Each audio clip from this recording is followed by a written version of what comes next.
Welcome to PIERRE Academy. In this video, we will show how to set a static IP address on the Berlin display.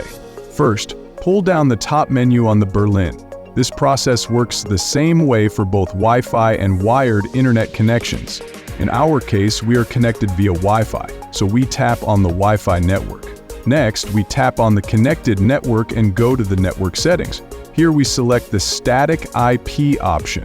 We can then modify the IP address parameters as needed. It is important to ensure that the IP address falls within the static range defined by the router and does not overlap with the DHCP range.